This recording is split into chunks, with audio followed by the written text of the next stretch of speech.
اعوذ باللہ من الشیطان الرجیم بسم اللہ الرحمن الرحیم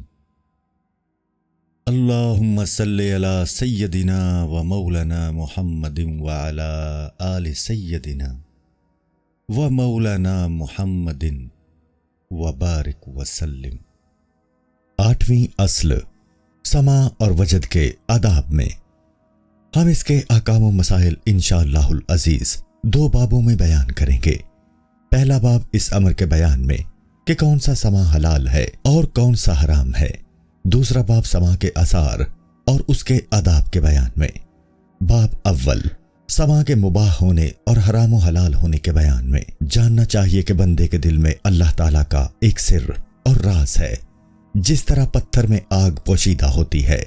جب لوہے کو زور سے پتھر پر مارتے ہیں تو وہ پوشیدہ آگ ظاہر ہو جاتی ہے اور بسا اوقات سارے صحرا میں پھیل جاتی ہے۔ اسی طرح موزوں اور سریلی آواز کے سننے سے دل کے گوہر میں جنبش پیدا ہوتی ہے اور اس میں ایسی کیفیات پیدا ہوتی ہیں جن میں آدمی کا کوئی اختیار نہیں ہوتا، اور اس کا سبب وہ مناسبت ہے جو آدمی کے گوہر کو عالم الوی، جسے عالم ارواح کہتے ہیں، سے ہے،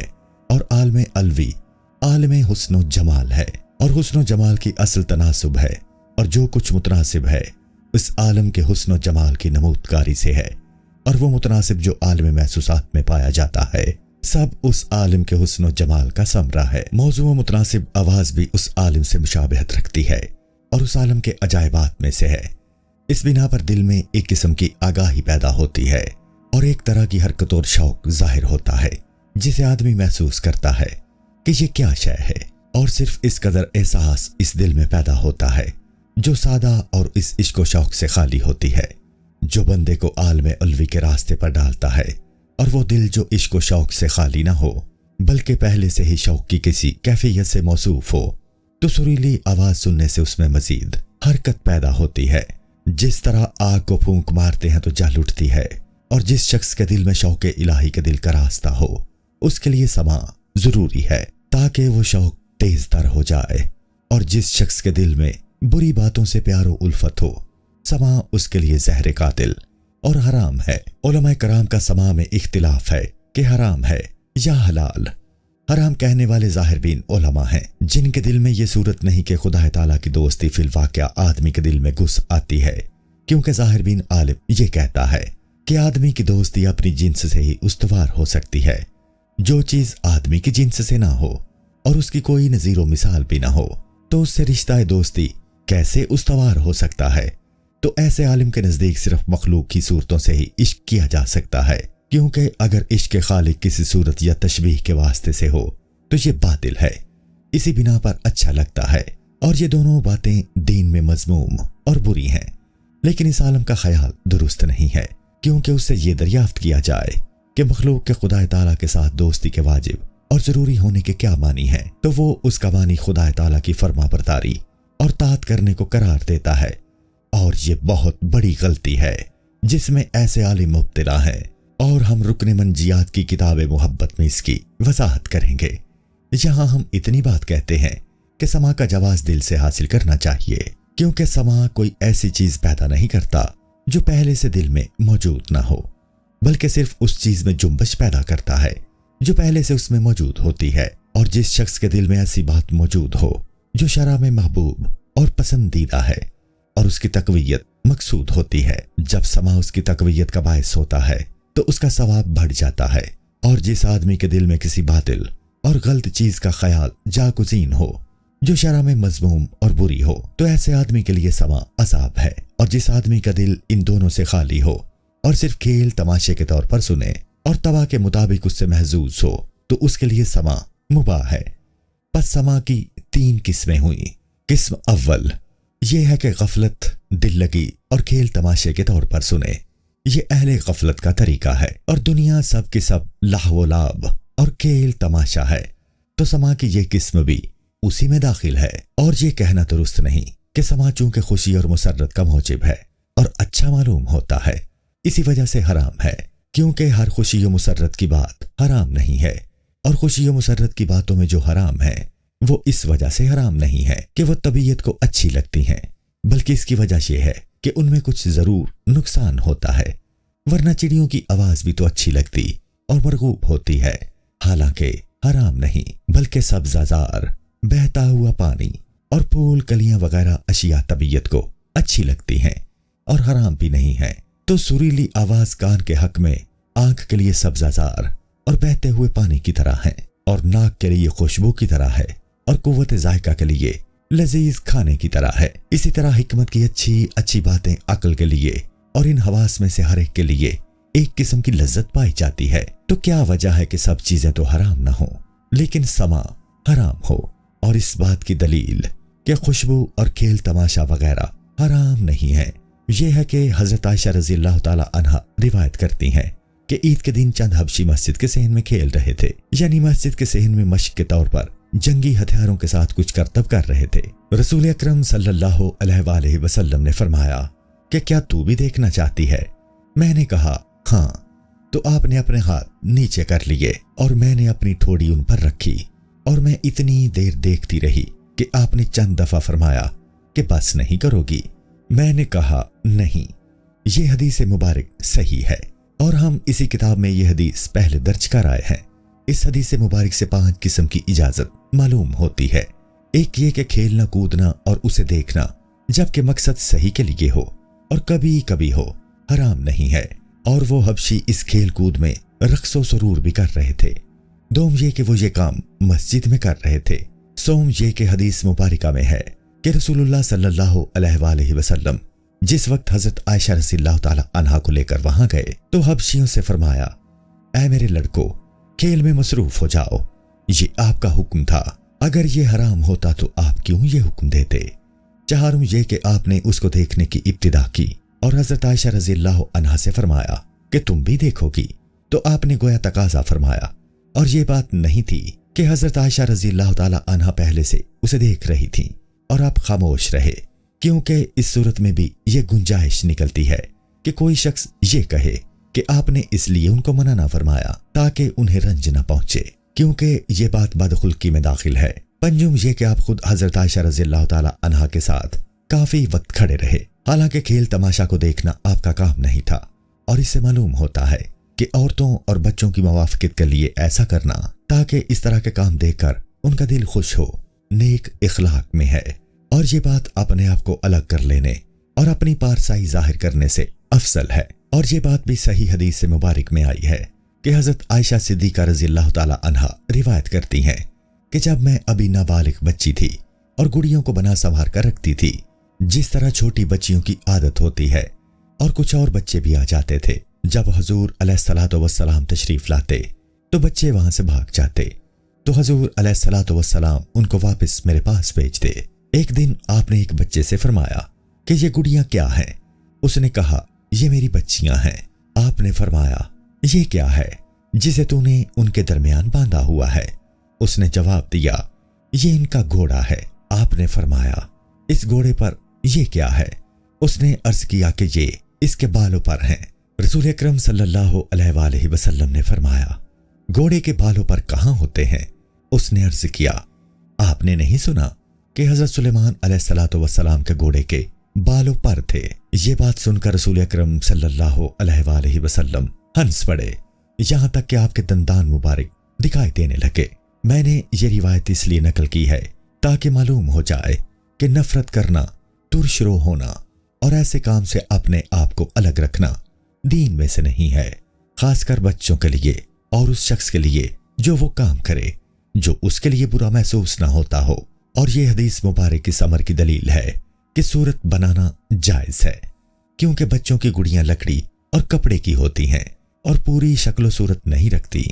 روایت ہے کہ گھوڑے کے بال کپڑے کے تھے۔ حدیث مبارک میں بھی آیا ہے کہ جس کی راوی حضرت عائشہ رضی اللہ تعالی عنہا ہے، وہ فرماتی ہیں کہ 2 لونڈیاں میرے پاس دف بجا رہی تھیں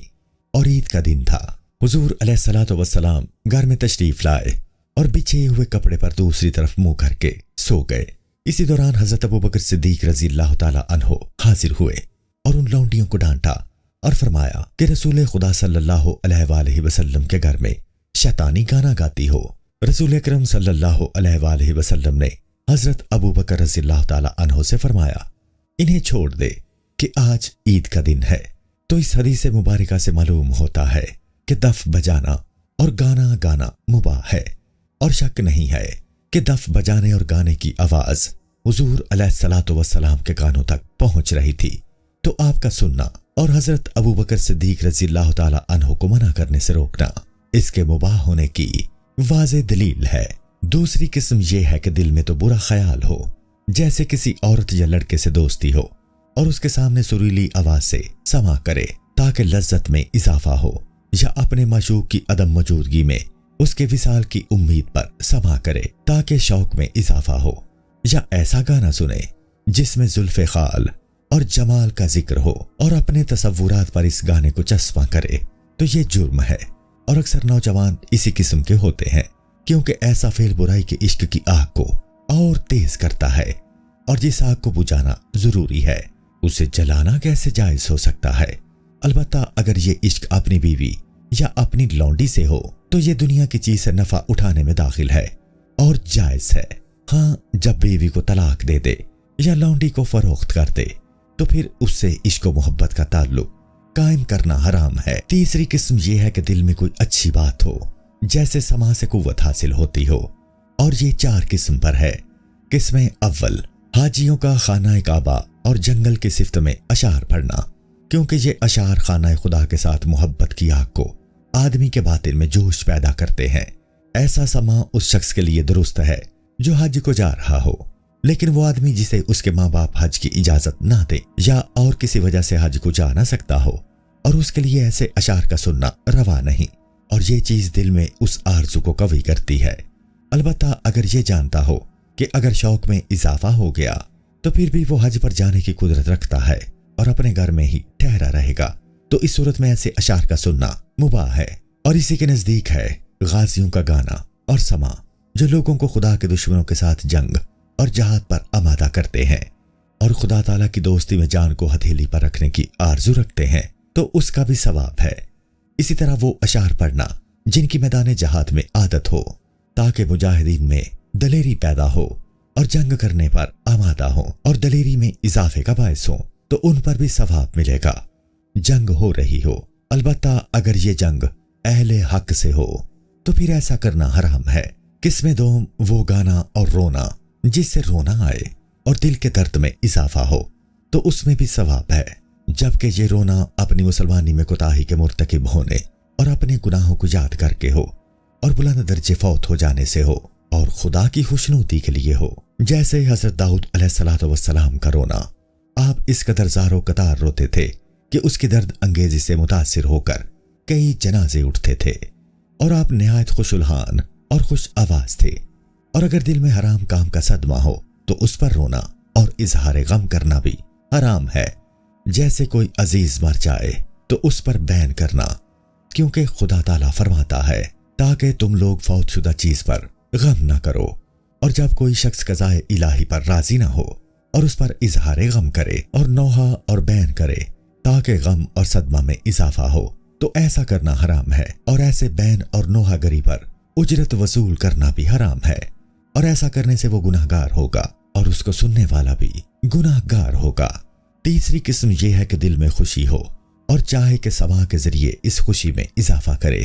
تو اس مقصود کے لیے بھی سماع جائز ہے، جبکہ ایسے کام کی خوشی ہو جو شرع میں جائز ہو اور لوگ اس پر اظہار خوشی کرتے ہوں، جیسے شادی کا موقع، دعوت ولیمہ، عقیقہ، اپنے لڑکے کا باہر سفر سے آنا، ختنے کے وقت اور خود سفر سے واپس آنے کے وقت، جس طرح حضور علیہ الصلوۃ والسلام جب ہجرت کر کے مدینہ شریف میں پہنچے تو لوگوں نے آپ کا استقبال کیا، خوشی منائی اور دف بجائے، اور لوگ اس موقع پر یہ شعر پڑھتے تھے: سنی الوداع کی پہاڑیوں سے ہم پر چاند طلوع کر آیا ہے، ہم پر اس نعمت کا شکر لازم ہے، جب تک دعوت حق دینے والا دعوت دیتا رہے۔ اسی طرح شادی اور خوشی کے موقع پر ایسا کرنا جائز ہے، اور ان مواقع پر سماع بھی جائز و روا ہے۔ اسی طرح جب دوست احباب اکٹھے بیٹھے کھانا کھا رہے ہوں اور ایک دوسرے کو خوش کرنا چاہیں تو سماع کی محفل قائم کرنا اور ایک دوسرے کی موافقت میں اظہار خوشی کرنا بھی روا اور درست ہے۔ چوتھی قسم،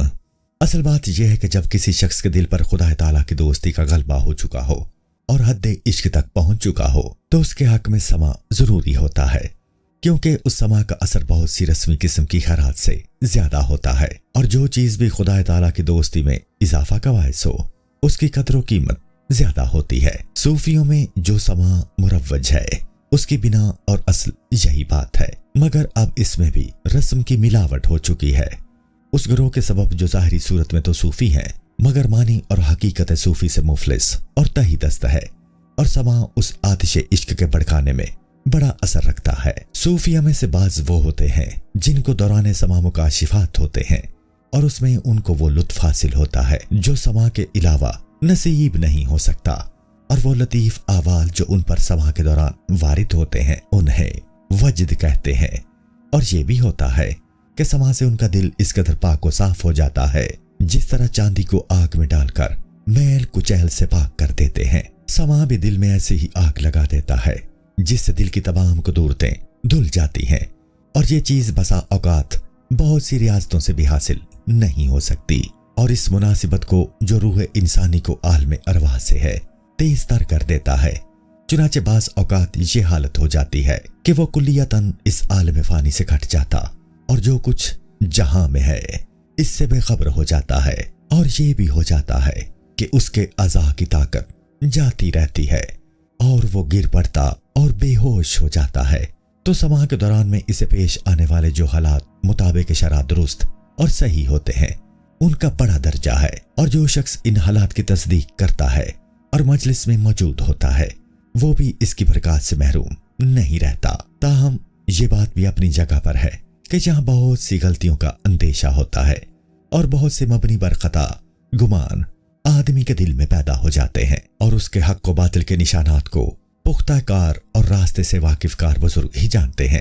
اور مرید کے لیے درست نہیں کہ از خود سما اختیار کر لے اور اپنے تقاضائے طبع کے مطابق اس راستے پر چل پڑے۔ شیخ ابو القاسم گرگانی رحمۃ اللہ علیہ کے ایک مرید علی حلاج آئے، آپ سے سما کی اجازت طلب کی۔ آپ نے فرمایا 3 دن تک کچھ نہ کھا، بعد میں تیرے سامنے اچھا مرقن کھانا تیار کیا جائے اور ساتھ مجلس سما منعقد کی جائے۔ اگر تیری طبیعت اس کھانے کی بجائے سما کی طرف ہو تو اس صورت میں تیرے لیے سما درست اور حلال ہے، لیکن وہ مرید جس کے دل میں ابھی عالم غیب کے حالات پیدا نہیں ہوتے اور اس معاملہ کے راستے سے بے خبر ہے، یا احوال و مواجی پیدا تو ہوتے ہیں لیکن ابھی تک شہوت کا زور مکمل طور پر نہیں ٹوٹا، تو پیر کے لیے ضروری ہے کہ اسے سما سے روکے، کیونکہ ایسے مرید کو سما سے فائدہ کم اور نقصان زیادہ پہنچتا ہے۔ جاننا چاہیے کہ جو شخص صوفیوں کے احوال اور وجد کا منکر ہے دراصل کم ظرفی کے باعث انکار کرتا ہے، ایسا شخص معذور ہے، کیونکہ آدمی کے لیے اس چیز پر ایمان لانا اور تصدیق کرنا دشوار ہوتا ہے جس سے ناواقف ہوتا ہے۔ اس شخص کی مثال مخنث کی سی ہے کہ مجامعت کی لذت کو باور نہیں کر سکتا، کیونکہ اس کا تعلق قوت شہوت سے ہے۔ جب اس میں قوت شہوت پیدا نہیں کی گئی تو وہ اسے کیسے جان سکتا ہے؟ اگر نابینا آدمی سبزہ زار اور بہتے پانی کے نظارے کی لذت کا انکار کرے تو تعجب کی کون سی بات ہے؟ وہ بیچارہ بینائی سے محروم ہے، اس لذت پر کیسے یقین کر سکتا ہے؟ اسی طرح بچہ اگر حکمرانی اور فرما روائی کی لذت سے انکاری ہے تو تعجب کی کوئی بات نہیں، وہ تو کھیل کود میں مگن ہے، اسے حکومت و سلطنت چلانے سے کیا واسطہ؟ جاننا چاہیے کہ صوفیوں کے احوال و مواجی کا انکار کرنے والے کو چاہیے دانش مند ہوں، چاہے عام لوگ سب بچوں کی مانند ہیں، کیونکہ جس چیز کو ابھی تک انہوں نے نہیں پایا اس کا انکار کر رہے ہیں، اور جو شخص تھوڑا سا زیرک ہے وہ ضرور اقرار کرے گا اور کہے گا مجھے یہ خیال حاصل نہیں، لیکن اتنا ضرور جانتا ہوں کہ صوفیہ کو یہ احوال و مواجید ضرور حاصل ہیں، تو ایسا شخص کم از کم صوفیہ کے احوال و مواجید پر ایمان رکھتا اور جائز تو کہتا ہے۔ لیکن جو شخص دوسرے کے لیے بھی اس چیز کو محال جانے جو اسے حاصل نہیں تو اس کی غایت ہے۔ ایسا آدمی دراصل ان لوگوں میں سے ہے جن کے بارے میں خدا تعالیٰ نے فرمایا ہے، اور جب کہ ان کو اس راہ کی واقفیت نہ ہو سکی تو عنقریب کہیں گے یہ تو جھوٹ و افترا ہے۔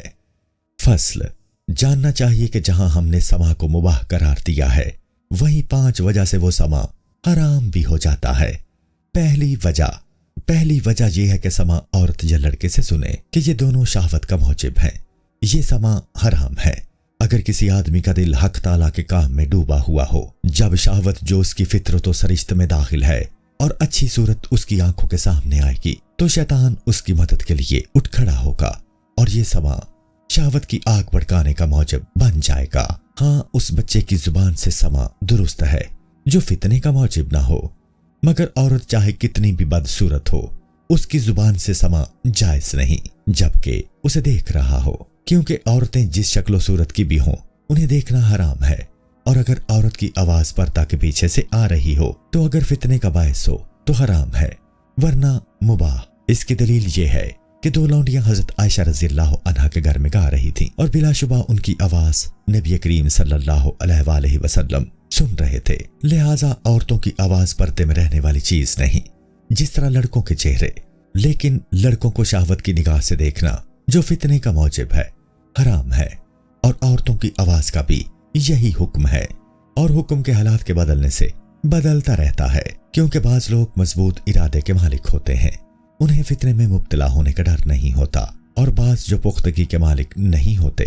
انہیں فتنے میں مبتلا ہونے کا ڈر ہوتا ہے۔ اس کا ڈر نہ ہو، اس کے لیے اجازت ہے، اور اس شخص کے لیے حرام ہے جسے مباشرت کا ڈر ہو یا خطرہ ہو کہ بوسہ دیتے ہی انزال ہو جائے گا۔ دوسری وجہ یہ ہے کہ سرود و سماع کے ساتھ رباب، چنگ، بربت یا رود یا عراقی بانسری میں سے کچھ موجود ہو، کیونکہ رود کے بارے میں نہیں آ چکی ہے، نہ اس بنا پر کہ اس کی آواز اچھی ہوتی ہے، کیونکہ اگر کوئی شخص اسے بری اور ناموزوں آواز سے بھی بجائے تو بھی حرام ہے، بلکہ اس کی حرمت کی وجہ یہ ہے کہ یہ شراب نوش لوگوں کی عادت ہے، اور جو چیز ان کے ساتھ خاص ہے اسے حرام کیا گیا ہے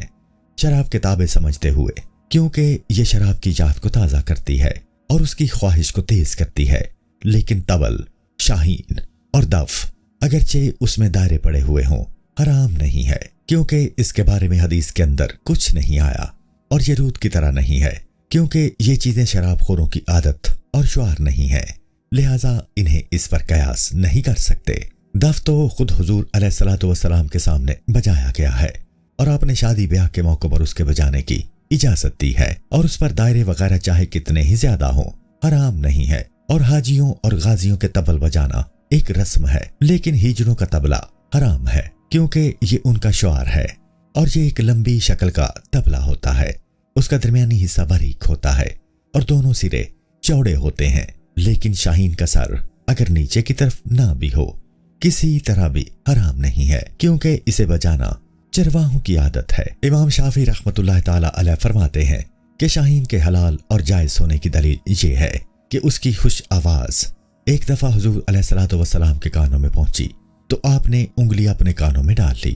اور ابن عمر رضی اللہ تعالی عنہما سے فرمایا کہ کان لگا کر سنتے رہو، جب بجانا بند ہو جائے تو مجھے بتانا۔ حضور علیہ الصلوۃ والسلام کا ابن عمر رضی اللہ تعالی عنہما کو سننے کی اجازت دینا اس بات کی دلیل ہے کہ وہ مباح، لیکن حضور علیہ الصلوۃ والسلام کا اپنے کانوں میں انگلی ڈال لینا اس بات کی دلیل ہے کہ آپ پر اس وقت بہت عجیب اور نہایت عمدہ روحانی حالت طاری تھی۔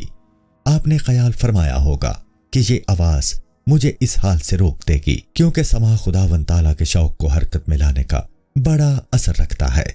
تاکہ جو شخص دور ہو اسے خدا کے نزدیک کرے، اور یہ کام ان بیچاروں کے لیے بڑی بات ہے جن کو یہ حالت نصیب نہ ہو، لیکن جو شخص عین اصل کام میں مصروف ہو یعنی حالت استغراق میں ہو، اس کے لیے سماع مانع ہو اور اس کے لیے نقصان دہ ہو، تو آپ کا نہ سننا اس کے حرام ہونے کی دلیل نہیں ہو سکتی، کیونکہ بہت سی مباح چیزیں ایسی ہیں جن کو ہاتھ بھی نہیں لگایا جاتا، لیکن اجازت دینا اس کے مباح ہونے کی بڑی مضبوط دلیل ہے، اس کی اور کوئی وجہ نہیں۔ تیسرا سبب یہ ہے کہ گانے بجانے میں فحش باتوں کا بھی عمل دخل ہو، یا اس میں کسی اہل دین کی مذمت اور ان پر تان و تشنیع ہو، جیسے رافضی صحابہ کرام کے متعلق شعر پڑھتے ہیں، یا کسی مشہور عورت کی صفت کی جاتی ہے، کیونکہ عورتوں کی صفت مردوں کے سامنے کرنا منع ہے، تو اس قسم کے اشعار پڑھنا اور سننا حرام ہے، لیکن وہ اشعار جن میں زلف، خال، جمال اور صورت کی صفت ہو، یا وصال و فراق کی بات ہو، یا وہ باتیں جو عاشقوں کی عادت کے مطابق کہی اور سنی جاتی ہوں، ان کا کہنا اور سننا حرام نہیں ہے۔ یہ اس وقت حرام ہے جبکہ پڑھنے یا سننے والا کسی عورت کا خیال کر لے جس سے اس کی دوستی ہو یا کسی خوبصورت لونڈے پر چسپاں کرے تو اس صورت میں اس کا ایسا خیال حرام ہے، اور اگر اپنی عورت یا لونڈی پر سما کرے تو حرام نہیں ہے۔ لیکن صوفیہ کرام اور وہ لوگ جو خدا تعالیٰ کی دوستی میں مشغول و مستغرق ہوتے ہیں اور اس بنا پر سما اختیار کرتے ہیں تو یہ اشعار انہیں نقصان نہیں پہنچاتے، کیونکہ یہ حضرات ہر ایک شعر سے وہی معنی سمجھتے ہیں جو ان کا اپنا حال ہوتا ہے، اور عین ممکن ہے کہ زلف سے تاریکی یہ کفر مراد لیں اور چہرے کے نور سے نور ایمان، اور یہ بھی ممکن ہے کہ زلف سے حضرت خداوندی کی اشکال کا سلسلہ مراد لیں، جیسے کسی کے یہ اشعار ہیں۔ ترجمہ: میں نے کہا کہ اس کی زلف کے حلقے کے ایک سرے کو شمار کروں تاکہ تفصیل کے ساتھ سب کو شمار کر سکوں، تو معشوق اپنی مشکی زلفوں کے ساتھ مجھ پر ہنس پڑا، صرف ایک پیچ زلف کو کھولا اور کہا کہ اس کے شمار کرنے کا خیال غلط ہے، وہ ایسا نہیں کر سکتا، اور میرا سارا حساب غلط کر دیا۔ ممکن ہے کہ زلف سے اشکال مراد لیں۔ جو شخص چاہے کہ عقل کا تصرف اس درجہ کو پہنچ جائے کہ عجائبات الہیہ میں سے بال کے ایک سرے کو پہچان لے تو ایک پیچ پڑ جانے سے سارا شمار غلط ہو جائے گا اور تمام عقلیں بے ہوش ہو جائیں گی۔ اور جب اشعار میں شراب و مستی کا ذکر ہو تو اس کا ظاہر معنی مراد نہ لیں۔ مثال کے طور پر جب یہ شعر پڑھیں، ترجمہ: اگر تو 1000 سیر شراب کی پیمائش بھی کرے، جب تک پیے گا نہیں، مست و شیدا نہ ہوگا، تو اس سے یہ مراد لیں کہ محض باتوں اور تعلیم سے دین کا کام درست نہیں ہو سکتا، بلکہ ذوق و شوق سے درست ہوتا ہے، کیونکہ اگر تو محبت، عشق، زہد، توکل وغیرہ کو محض باتیں کرے اور اس میں کتابیں بھی تصنیف کرے اور کاغذوں کے کاغذ سیاہ کر دے، جب تک خود اپنے آپ کو ان صفات سے موصوف نہ کرے گا کچھ فائدہ نہ ہوگا۔ اور خراج سے متعلق جو اشعار پڑھے جائیں تو ان سے ظاہری معنی مراد نہ لیں بلکہ اصل مطلب سمجھیں۔ مثال کے طور پر جب یہ شعر پڑھیں، جو شخص خرابات میں نہ جائے بے دین ہے، کیونکہ خرابات میں جانا اصول دین سے ہے، تو خرابات کے لفظ سے صفات بشریت مراد لیں، کیونکہ یہی بات اصول دین سے ہے کہ یہ صفات جو اس وقت تجھ میں موجود ہیں خراب اور ویران ہوں، تاکہ آدمی کا اصل گوہر جو اب تک نمایاں نہیں ہو سکا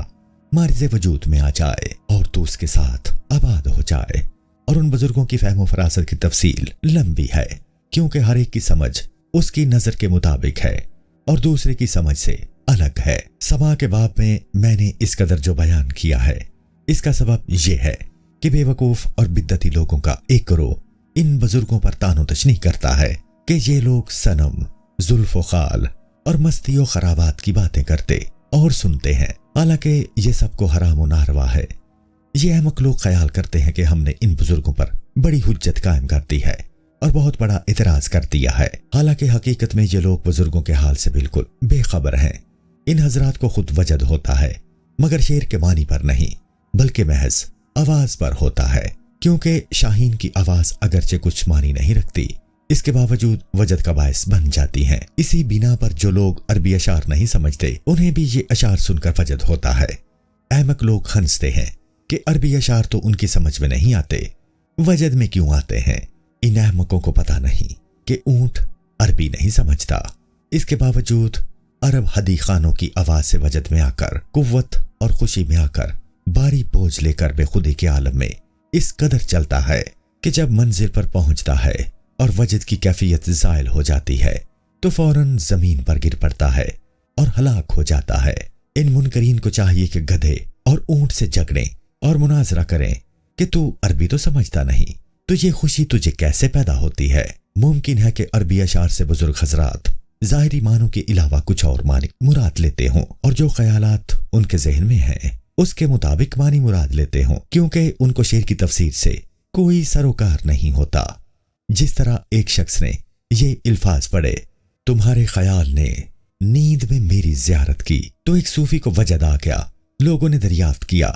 تمہارے اس وجد کی کیا وجہ ہے، کیونکہ تو خود نہیں جانتا کہ شاعر کیا کہنا چاہتا ہے۔ تو صوفی نے جواب دیا، میں کیوں نہیں جانتا، شاعر یہ کہتا ہے کہ زار و ناچار ہیں، تو شاعر سچ کہتا ہے، حقیقت میں ہم زار و ناچار ہیں اور خطرے میں ہیں۔ تو نظرات کا وجد ایسا ہوتا ہے کہ جس کے دل میں جو تصور غالب ہوتا ہے تو وہ جو کچھ سنتا ہے اسے اپنے خیال کی بات ہی سنائی دیتی ہے، اور جو کچھ دیکھتا ہے اپنے مقصد کی چیز ہی دکھائی دیتی ہے۔ جو شخص عشق حقیقی یا عشق مجازی کی آگ میں نہ جلا ہو وہ اس مضمون کو نہیں سمجھ سکتا۔ چوتھا سبب یہ ہے کہ سننے والا جوان ہو اور اس پر شہوت کا بھی غلبہ ہو اور خدا تعالیٰ کی محبت کو جانتا ہی نہ ہو کہ کیا چیز ہے، تو غالب گمان یہی ہے کہ وہ جوان زلف و خال اور صورت و جمال کا ذکر سنے گا تو اس پر شیطانی خیالات ہی سوار ہوں گے اور اس کی شہوت تیز ہوگی اور خوبرو عورتوں اور لونڈوں کے عشق کو اسے دل میں آراستہ کرے گا، اور عاشقوں کے حالات جو سنے گا تو غالباً سے اچھے محسوس ہوں گے۔ اس کے دل میں تمنا پیدا ہوگی اور معشوق کی تلاش میں مستعد ہو کر کوچائے عشق میں قدم رکھے گا۔ عورتوں اور مردوں میں بہت سے ایسے ہیں جنہوں نے صوفیوں کا لباس پہن رکھا ہے اور اس بےہودہ کام میں مصروف ہیں اور ان لاجانی باتوں کے مرتکب ہیں اور عذر گناہ بدتر از گناہ میں مبتلا ہیں، اور کہتے پھرتے ہیں کہ فلاں شخص محبت میں دیوانہ ہو گیا ہے اور اس کے دل میں عشق کا کانٹا چبھ گیا ہے، اور کہتے ہیں کہ عشق خدا کا جال ہے اور خدا نے اپنی محبت میں اس کو کھینچ لیا ہے، اس لیے اس کے دل کی حفاظت کرنا اور اس کی کوشش کرنا بڑے درجے کی بات ہے۔ زنا کی متلاشی عورتوں سے میل جول کا نام طریقت اور فسق و لواطت کا نام عشق کی مستی رکھا ہوا ہے، اور ممکن ہے کہ ان بری حرکات پر عذر کرتے ہوئے کہیں کہ فلاں پیر صاحب بھی فلاں لڑکے کو نظر محبت سے دیکھتے تھے اور بزرگوں نے بھی ایسا کیا ہے، اور یہ لواطت بازی نہیں بلکہ عشق بازی ہے، اور معشوق کو دیکھنا روح کی غذا ہے۔ اسی طرح کی بےہودہ باتیں کرتے ہیں، اور جو شخص ان باتوں کو حرام اور فسق نہ جانے اباہتی ہے اس کا قتل مباح ہے، اور پیروں کی طرف جو ایسی باتیں منسوب کرتے اور حکایتیں سناتے ہیں کہ وہ بھی خوبرو لونڈوں سے راہ و رسم رکھتے تھے، سب جھوٹ و افترا ہے۔ اپنے لیے جواز پیدا کرنے کے لیے ایسا کہنے میں بالفرض اگر کسی بزرگ نے ایسا کیا ہے تو وہ شہوت کی نیت سے نہ تھا، بلکہ ان کا دیکھنا ایسا تھا جیسے سرخ رنگ کے سیب کو دیکھنا یا خوبصورت پھول کو دیکھنا۔ پھر پیر سے بھی خطا ہو سکتی ہے کیونکہ معصوم تو نہیں ہے، اور پیر اگر خطا یا معصیت کا مرتکب ہو جائے تو وہ معصیت مباح نہیں ہو سکتی۔ حضرت داؤد علیہ السلام کا قصہ اس سلسلے میں پیش کیا جا سکتا ہے تاکہ تجھے یہ گمان نہ ہو کہ کوئی شخص بھی اس قسم کے صغائر سے محفوظ رہ سکتا ہے اگرچہ بزرگ ہی ہو۔ قرآن مجید میں ان کے رونے گریہ زاری کرنے اور توبہ کے واقعات اسی لیے آئے ہیں تاکہ تو ان سے حجت پکڑے اور اپنے آپ کو معذور جانے، اور ایک وجہ یہ ہے اگرچہ وہ نادر الوجود ہے، اور وہ یہ ہے کہ ایک شخص کو اس حالت میں جو صوفیوں پر طاری ہوتی ہے بہت سی چیزیں دکھائی دیتی ہیں، اور ممکن ہے کہ فرشتوں کی مقدس ذاتیں اور انبیاء کی ارواح کا اس پر کشف ہوتا ہے کسی مثال کے آئینے میں، اور یہ کشف ایسے آدمی کی صورت میں ہو سکتا ہے جو انتہائی خوبصورت ہو، کیونکہ شے کی مثال لازماً اس کے حقیقی معنی کے مطابق ہوتی ہے، اور چونکہ وہ معنی عالم ارواح کے معنی میں سب سے زیادہ باکمال ہوتا ہے تو عالم صورت میں اس کی مثال بھی نہایت حسین ہوگی۔ عرب میں کوئی شخص حضرت وحی قلبی رضی اللہ تعالی عنہ سے زیادہ خوبصورت نہ تھا، اور حضرت علیہ السلام حضرت جبرائیل علیہ السلام کو اس کی صورت دیکھتے تھے، لہٰذا ممکن ہے کہ ان اشیاء میں سے کوئی چیز خوبصورت لونڈے کی شکل میں منکشف ہو اور دیکھنے والا اس سے عظیم لذت پائے، اور جب اس حالت سے واپس ہو تو وہ معنی روپوش ہو جائے اور وہ اس معنی کی تلاش میں مصروف ہو جائے جس کی وہ صورت مثال بن کر سامنے آئی تھی، اور ہو سکتا ہے کہ وہ معنی اس صورت کی شکل میں دوبارہ کبھی دکھائی نہ دے۔ ایسی حالت میں اگر اس کی آنکھ کسی خوبصورت شکل پر پڑے جس کی اس سے مناسبت ہو تو پھر وہی حالت تازہ ہو جائے اور اس گم شدہ معنی کو پالے، اور اس طرح اس پر وجد اور حال طاری ہو جائے، تو جائز ہے کہ کسی شخص میں خوبصورت شکل والے انسان کے دیکھنے کی رغبت پیدا ہو جائے اس حالت کو واپس لانے کے لیے، اور جو آدمی ان اسرار کی خبر نہیں رکھتا جب اس کی رغبت دیکھتا ہے تو گمان کرتا ہے کہ وہ بھی اسی نیت سے خوبصورت انسان کو دیکھ رہا ہے جس نیت سے یہ خود دیکھ رہا ہے، کیونکہ اسے دوسرے مقصد کی کوئی خبر نہیں۔ مختصر یہ کہ صوفیہ کا کام بڑا عظیم، بڑا پرخطر اور نہایت پوشیدہ ہے، اور کسی چیز میں بھی اس قدر غلطی واقع نہیں ہو سکتی جتنی کہ اس میں ہوتی ہے۔ ہماری یہ گفتگو اس معاملے کی طرف محض اشارہ ہے تاکہ معلوم ہو جائے کہ صوفیہ حضرات مظلوم ہیں، کیونکہ لوگ انہیں بھی اپنی ہی جنس میں سے گمان کرتے ہیں اور اپنے اوپر قیاس کرتے ہیں، اور حقیقت میں مظلوم وہ شخص ہوتا ہے جو ایسا گمان کرتا ہے، کیونکہ وہ خود ظلم کر رہا ہوتا ہے، کیونکہ دوسروں کو اپنے اوپر قیاس کر کے اپنے جیسا سمجھ رہا ہے۔ پانچواں سبب یہ ہے کہ عوام عیش و عشرت اور کھیل کود کے طور پر سما کی عادی ہوتے ہیں،